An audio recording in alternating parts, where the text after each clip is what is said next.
Let's unclog this bridge. Last fall there was a huge flood in Valencia in Spain and more than 200 people died. This is one of the tributaries where the rain actually fell. It's in the village where my girlfriend grew up. The village is higher up the mountain, so they didn't have any big problems luckily, except for the bridges. The car bridges had long been fixed when we came there in the winter, but the footbridge was a low priority. Everyone was still busy with more important stuff in the neighboring villages, so we thought that it would be a fun vacation project for us to unclog this bridge. You know, Dutch people and waterworks, we simply can't help it. We have water! Water, water, water, water! Yeah!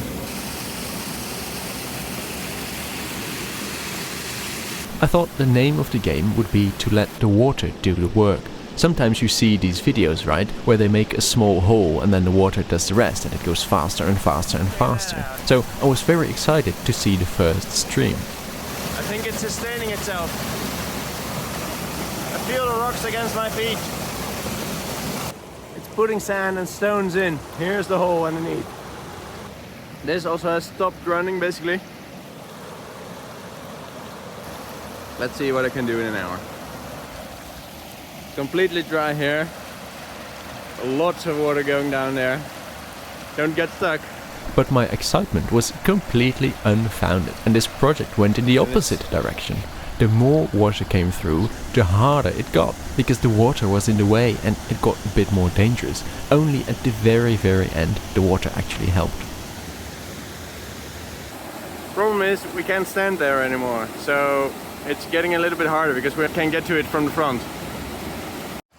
I think we are doing half the river. There's also a little bit there, but it's nothing to speak of. Oh yeah. I didn't have a tripod at the start, so I don't have many action shots at the beginning, I'm sorry. We tried to open the other side, and by poking sticks in it, I could get enough sediment to come loose for some water to come through, but all the sticks just stayed stuck, so it didn't actually get us any further really.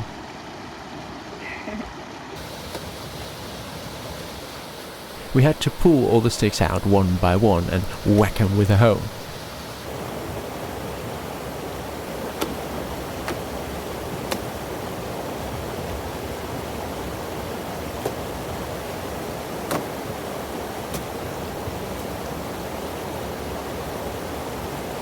And here's the final boss, the tree that held everything on the left side together. It was wedged under the concrete of the bridge, so I had to pry. And I knew something would come loose, but I didn't actually know how much, so this was the most dangerous part by far, but it turned out fine.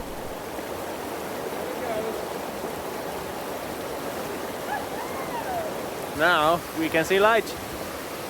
You can hear the stones sometimes. Nice. Only at this point, when most of the river was already going through, the water actually helped a little bit. You can see the water turn brown, which means it's carrying a lot of sediment. No! My stick! The stick! My stick! Find it! I want my stick back!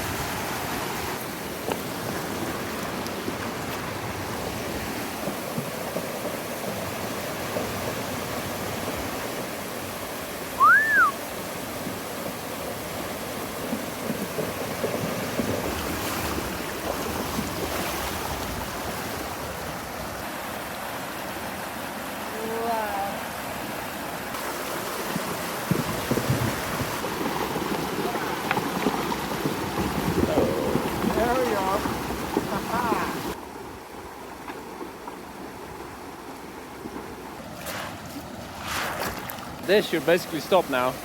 Just a question of time. Let's check the other side. Yes! Basically the whole river goes down. Just a tiny little bit there. Yeah.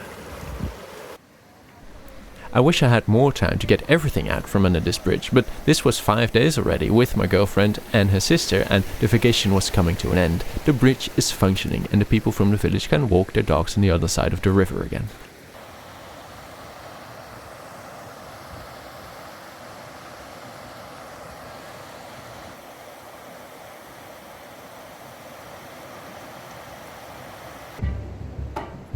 time for a little bonus bridge.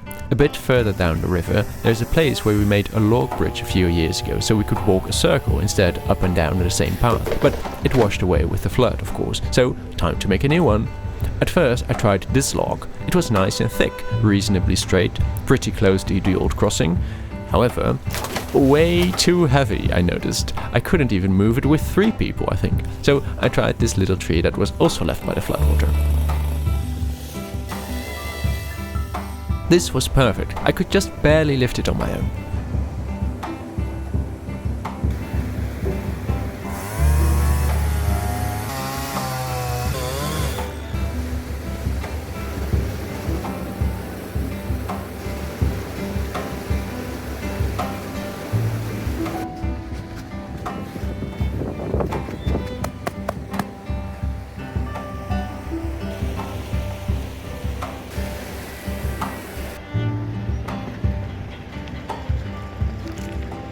And it works, but even the dogs didn't dare to cross it. It doesn't look that bad on camera, but it's a 2-meter drop into sharp rocks and fast flowing water on a wobbly log. I guess I have a private bridge every time I come here.